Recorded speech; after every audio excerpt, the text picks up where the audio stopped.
Peter Jackson negotiates to direct The Hobbit. Creating The Hobbit was a very serious task. The director of the Lord of the Rings trilogy, Peter Jackson, agreed to produce the films with Warner Brothers, MGM, and New Line Studios. Guillermo del Toro was going to direct the film. However, delays to the filming caused Guillermo del Toro to leave the production. Then the troubles began. Peter Jackson, the producer of the film, started out aiding the studios and finding a new director for the films. However, he said that he was not averse to directing The Hobbit himself. There were many issues leading into Peter Jackson directing The Hobbit. The first major issue that arose was that Peter Jackson had sued New Line in 2005 over profit issues with the Lord of the Rings trilogy.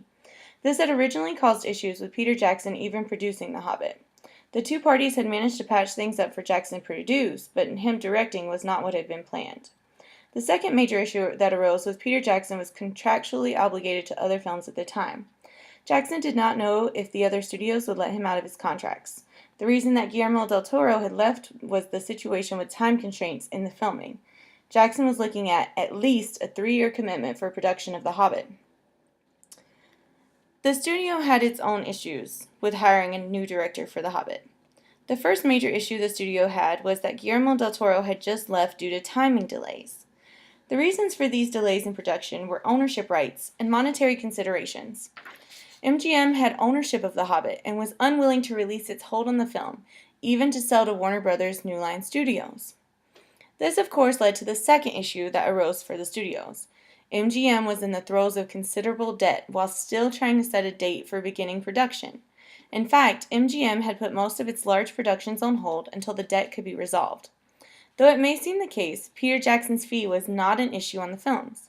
According to Alan Horn, one of the executive producers of The Hobbit, they were not concerned about the money for Peter Jackson, just his desire to complete the series. Therefore, the only financial holdup was MGM's factors on the studio side of the negotiation. While all was eventually settled, there were many things that went right and went wrong in the negotiations. One of the big things to go right for the negotiation is that Peter Jackson wanted to protect Warner Brothers' investment. Peter Jackson blatantly states that he would direct the films if necessary to protect the studio's investment. This was a huge positive because Warner Brothers had already invested $45 million before the first scene had been shot. The other big thing to go right for the negotiation was that MGM was able to maintain its rights to The Hobbit. Actually, the negotiation went so well that Warner Brothers allowed MGM to pay them back the cost of production over time. However, with every good there is a bad.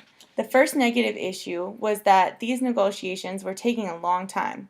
Due to this, several things happened. One was that Martin Freeman, the main actor considered for Bilbo Baggins, was in danger of dropping out of the production because of his obligations to the television series Sherlock. Another was that a dispute arose between the labor unions and the production. Actors were being told to boycott The Hobbit. These boycotts led to a delay in production. The second negative of this negotiation was that Peter Jackson increased the amount of movies. The Hobbit was originally supposed to be filmed in 2 parts. Instead of keeping to this, Jackson opted to add a third film. This sent Warner Brothers on the search for a financial solution regarding actors' pay and property amounts. Through all of the ups and downs, there were 3 noticeable core concepts of negotiation used. The first and foremost was separating the people from the problem. This had to be utilized in order for Peter Jackson to even enter negotiations with New Line. Due to the fact that Jackson had formally sued New Line, the two sides had to separate their emotions about their past to reach a mutually beneficial agreement. This portion is also an example of negative emotions because their past could leave both parties feeling as though the other had taken advantage. The second core concept was affiliation. The two sides had a past with one another. Jackson had already directed the Lord of the Rings trilogy, therefore he had successfully navigated Tolkien's world. Jackson was also already producing The Hobbit with Warner Brothers' New Line Studios. This affiliation to and affection for the film itself tied both parties together.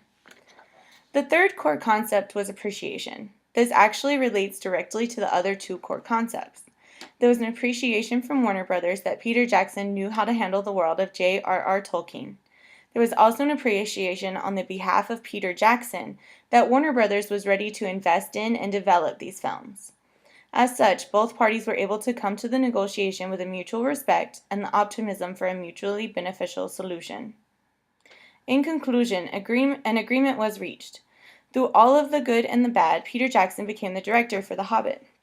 There will now be 3 Hobbit films, and according to Alan Horn, the audiences will determine if all of this was worth what was gone through. Although it might seem contrary, it does appear that Peter Jackson has acquired some meaningful relationships through this situation.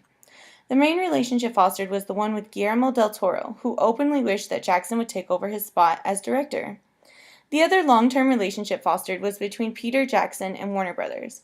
Essentially, Jackson dedicated 3 years of his life to the production company for these films through this negotiation.